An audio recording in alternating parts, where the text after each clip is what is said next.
What if I told you there's one company behind almost every major moment in aviation history? The plane that made jet travel affordable? Boeing. The bomber that changed World War II? Boeing. Hollywood's favorite war helicopter? Boeing. Those autonomous drones? Also Boeing. In this video, we're breaking down Boeing's complete aircraft legacy. Planes, helicopters, drones, everything. From 1930s propeller birds to futuristic machines that fly themselves. I won't drown you in jargon or every variant ever made. We're sticking to the legends that actually mattered. For each one, you'll get what it was built for, when it made history, production numbers, and why people still talk about it. Let's go. Let's start with the 707. This beauty launched Boeing into the jet age back in the late 50s. Cruising at Mach 0.8, it carried around 140 people and became essential for both airlines and military operations. They built roughly 1,000 between 1958 and 1979. The 720 was basically a lighter 707, shorter, faster, built for quick regional hops. Despite its speed, sales disappointed. Only 154 rolled out between 1960 and 1967. The 717 is the compact, fuel-efficient cousin. Originally the MD-95, this short-haul jet seated about 100 passengers and earned its reputation for reliability and low costs. 156 were made from 1998 to 2006. Now the 727, this is where things got interesting. Built for smaller airports, it featured 3 rear engines and incredible short runway performance. Carrying 130 to 180 passengers, airlines absolutely loved it. Over 1,800 built between 1963 and 1984. Then comes the legend, the 737. This is literally the most produced commercial jet ever. Handling short to medium routes, it seats 85 to 220 people depending on the version. First flight in 1967, and they're still making them today. Over 11,000 built and counting.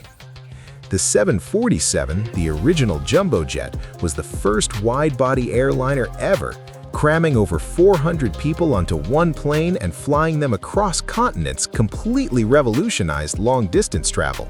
Built from 1969 to 2023 with 1,574 produced total. The 757 brought a narrow-body design with serious range and power. It dominated transatlantic routes, typically seating 180 to 230 passengers, about 1,050 produced between 1981 and 2004. The 767 returned to wide-body, twin engines designed for medium to long flights and cargo. Seating 200 to 300 passengers, you'll still see tons flying freight today. Over 1,300 built since 1981, with cargo versions still in production. The 777 is an absolute beast known for the most powerful engines in the sky and rock-solid reliability. Carrying 300 to 400 passengers, it became the backbone of international travel. Since 1995, around 1,700 have been built. The 787 Dreamliner brought the future, advanced composites making it incredibly fuel-efficient and comfortable. Designed for long routes with 240 to 330 passengers. First delivered in 2011, about 1,100 built so far. Let's rewind to the classics. The 247 was groundbreaking, one of the first modern airliners with all-metal construction and retractable landing gear. Carried 10 passengers and only 75 made in the early 1930s.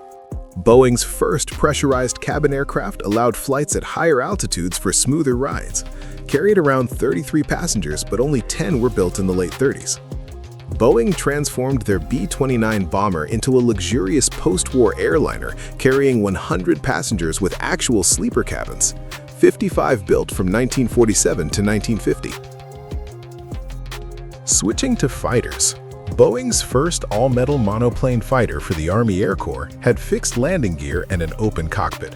Around 150 built in the early 1930s. The F-2B was a Navy biplane from the late 20s, famous for aerobatics. First flight 1926, service 1928. only 32 production models plus one prototype, a limited run. The F-4B was the Navy's carrier-capable biplane, serving as their main fighter in the early 30s before technology advanced. About 187 delivered to the Navy. Fast forward to modern times, the F-15 is an absolute monster. Built for air superiority, it screams past Mach 2.5 with one of the best combat records in history, over 1,600 built since 1972. The F/A-18 Hornet is the jack of all trades. Air combat, ground attack, everything. Carrier ready and incredibly agile, about 1,480 built from the late 70s onward. Now for bombers, the B-17 Flying Fortress was the World War II heavy bomber, famous for taking punishment and still making it home. It hauled massive bomb loads over Europe. Over 12,700 built between 1936 and 1945. The B-29 was next level. Pressurized cabins, remote gun turrets, and yes, it dropped the atomic bombs on Japan. About 3,970 built. The B-47 brought jets to strategic bombing with swept wings, designed for nuclear missions. It marked the shift from propellers to jets, over 2,000 made in the 1950s. The legendary B-52 Stratofortress is still flying today. Carrying both nuclear and conventional weapons, it just keeps going. 744 built, in service since 1955.